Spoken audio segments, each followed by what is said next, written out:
如果你们的母亲被人侮辱，被当着面侮辱，你们受得了吗？2016年，山东聊城催债人用极端手段当面侮辱于欢的母亲，被于欢用水果刀刺伤，在前往医院途中死亡。聊城中级人民法院以故意伤害罪一审判处于欢无期徒刑，却在二审改判有期徒刑5年。这就是著名的乳母案。当时舆论分为两派，吵得不可开交。一方站在道德和人性角度力挺于欢，另一方站在法律角度质疑判决，都恨不得替法庭宣判。今天竟然有一部国产剧把这个案件拍了出来。大家好，我是戴眼镜拿着话筒的拉萨偏偏。今年6月，我们迎来了良心好剧《警察荣誉》，被各种纠纷拉满了血压，因为剧中人物的成长而欣喜。最近我又发现了一部新剧，给我的观感近乎于法官版的《警察荣誉》，那就是由靳东、程毅主演的普法剧《底线》，又名方婶和他的冤种徒弟。事先声明，本视频绝无掐饭，如果掐了，就把我扔去立案庭，让靳东老师亲自审我。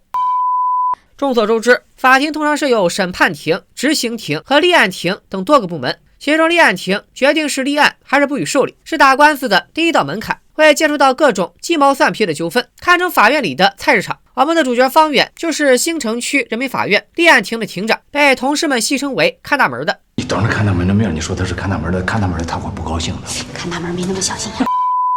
闲言少叙，进入正题。本剧的第一个案件，直播猝死案。带货主播悠悠在直播时猝死，父母要求 MCN 公司赔偿100万元，但 MCN 机构和主播们签订的都是经济合同，而不是劳务合同，主播不算公司员工，即便死在岗位上，从法律角度看，公司都不必给予工伤赔偿，即便开庭了，家属也可能1分钱都拿不到。案件的关键点在于悠悠和公司是否存在劳动关系，公司是否需要对他的死负责。根据被告 MCN 公司提交的证据，悠悠的猝死另有隐情。她是家中长女，最近弟弟打算结婚，父母就逼迫悠悠当伏地魔，在短时间内凑齐20万。悠悠难以承受这么压力，向其他主播们凑了50粒安眠药自杀。尽管最后不了了之，但此后他为了筹钱，加班的次数越来越多，时长也越来越长。这么看来，悠悠似乎是被父母逼死的。如今女儿尸骨未寒，而她的父母却只想着赔偿金，甚至闹到了法院。方远接到这块烫手山芋，最高人民法院的干部，本剧女主叶欣跟着最高法立案庭庭长一起来开会，正巧他研究的课题和直播行业有关，就加入了进来。方远做事秉承14字原则，按节事了重调节，悉速罢访促和谐，便和徒弟周以安联手做起了 MCN 老板的思想工作。要是开庭，他大概率能赢，不需要赔偿，但名声肯定受影响。像魔眼查之类的 APP 上会显示该公司有诉讼风险，不利于公司的未来发展，可谓字字诛心。在方远师徒的努力劝说下，老板终于同意赔偿悠悠父母20万，但要求他们写一封道歉信，这里在悠悠微博首页忏悔对女儿的压榨。大家可别天真的认为 MCN 的老板是啥代善人，为了息事宁人，他原本就准备拿出20万赔偿，可突然发现自从悠悠死后，前来调研他的网友络绎不绝，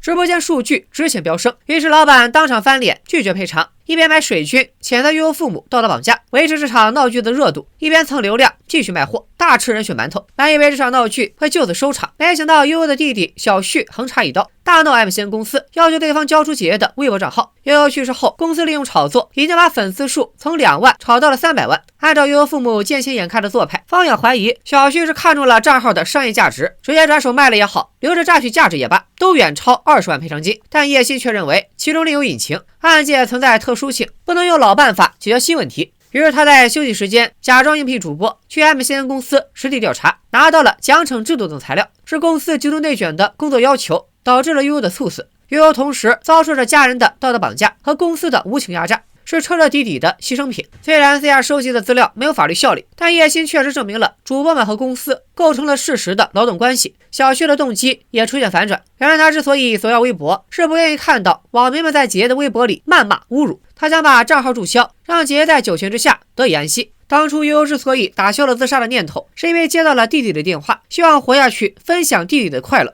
无论如何，姐弟俩的感情是真的。调解到最后还是闹到了法庭上，然后我们就迎来了本剧最骚的操作，长达半集的庭审戏。没错，第3集有一半时间在庭审，双方律师在庭上你来我往，不断提出新的证据。随着编剧已经尽力做了减法，真正的庭审动辄几个小时起步，双方也不像影视剧里演的那样激烈，更像是一场回合制游戏。感兴趣的小伙伴们可以在中国庭审公开网观看庭审直播和回放，甚至可以报名到现场旁听，但是要记住一点，别带饮料和零食，否则会被赶出去。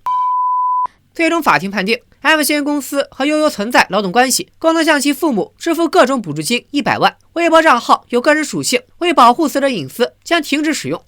在处理这起案件时，我们可以看到，方远代表了地方法院的基层实践派，而叶欣则代表最高法的理论研究派。他们联手处理这起案件时，反映出了理论法条与实际操作的差距，也不乏理想与现实的激烈交锋。方远的判定是在挑战现有的司法实践，他和叶欣的合作反映出我国司法机关用理论指导实践，再通过实践总结经验，改进理论。如果说直播猝死案切中了当下热点，那另一件乳母案就让观众见识到了底线这部剧的尺度。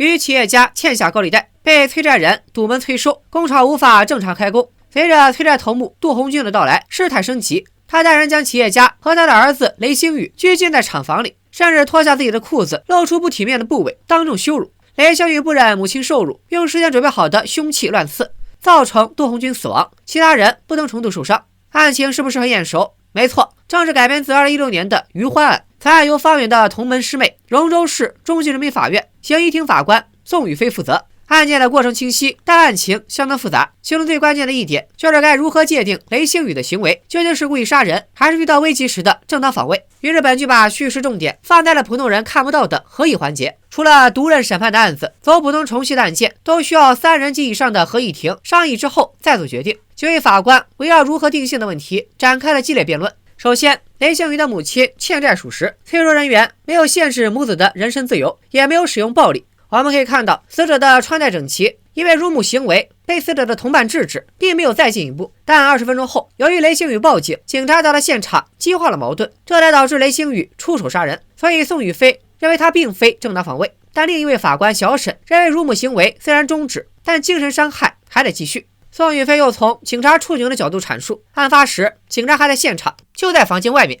如果雷星宇当时受到了生命威胁，完全可以大声呼救，而不是行凶伤人。况且有伤者后背中刀，可见雷星宇的目的是攻击大过防卫。小沈则认为，雷星宇觉得杜红军要伤害他，况且对方言辞激烈，不乏老子弄死你这类话语，存在防卫的紧迫性。最后，宋宇飞从凶器的角度阐述，刺杀杜红军所用的是一把管制刀具，而非水果刀、菜刀，这个性质就不同了。这个拘留10天，这个判刑5年。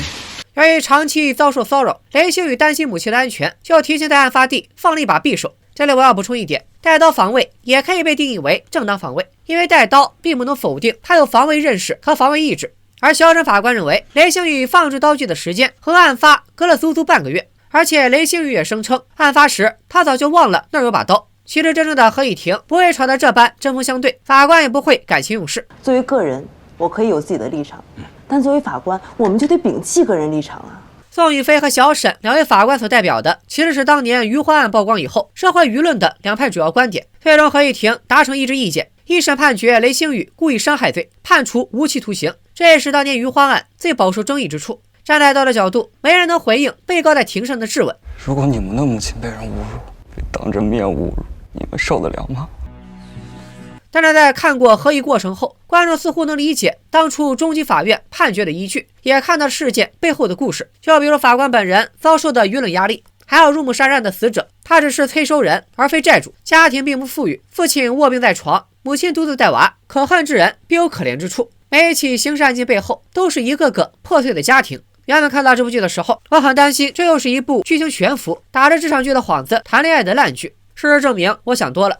作为一部普法剧，底线由最高人民法院政治部副主任和立案庭庭长担任总策划，最高法新闻局和立案庭监制，从立项到拍摄，全程安排法院专家指导，小到一句台词，大到庭审程序，全部严格把关。演员们也和基层法官同吃同住，力求真实准确地反映基层法官的工作。就连最早官宣定档的，也不是出品方和平台方，更不是本剧的官方微博，而是最高人民法院的官博。上一次看到这种待遇，还是公安部治安管理局的官微推广避孕火。第一眼还以为又有哪个流量明星犯事被抓了呢。没错，专业性方面有了保证，我又担心官方介入太多，会把这部剧拍得假大空，让模板化的人物给观众讲案件、念法条，不接地气。事实证明，我又想多了。这部剧从主角到配角，个个都立体而鲜活。主角方远身为副科级干部，在工作中游刃有余，生活中平易近人。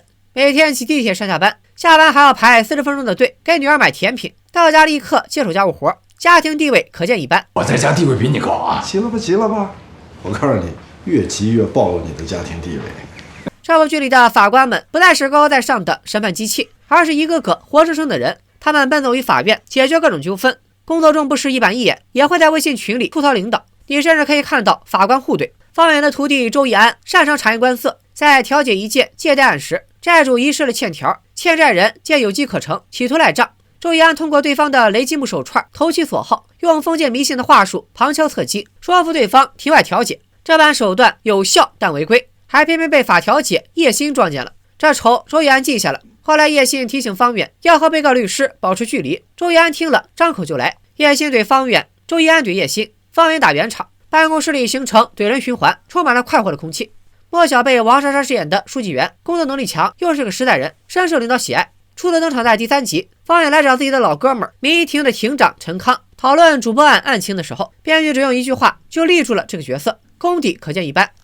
哟，方婶儿，找你好闺蜜来了。谁跟她闺蜜？我认识她吗？不认识，不认识。说起方远和陈康这对闺蜜 CP， 真是贡献了不少笑点，再次反映出了本剧的接地气。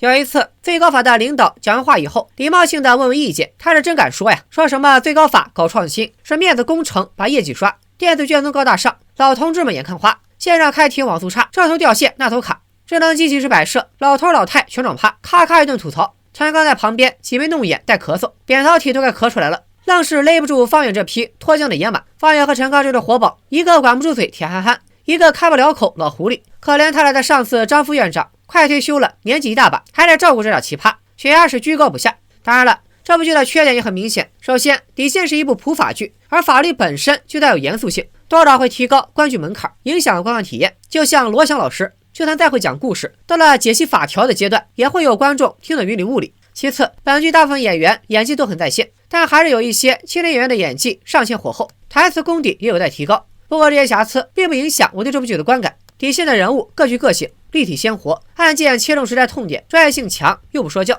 不是一部传统意义上的行业剧，而是一部折射中国司法改革进程的时代剧。我们可以在剧中看到法院的硬件升级，司法队伍的学历提升，法律体系的更加完备，实践推动的理论革新。罗翔老师把公平正义比作圆，一个完美的圆是客观存在的，但我们无论怎样画，都无法画出一个完美的圆，只能借助仪器画出无限接近于圆的图案。法律亦是如此，完美的法律难求，只能通过不断改革，让法律体系趋近完美。实体正义难求，至少程序正义值得被相信和追求。今天就说到这里吧，如果你也喜欢这部剧，记得点个赞，把它分享给更多的朋友。谢谢大家，我继续去追剧了，拜了个拜。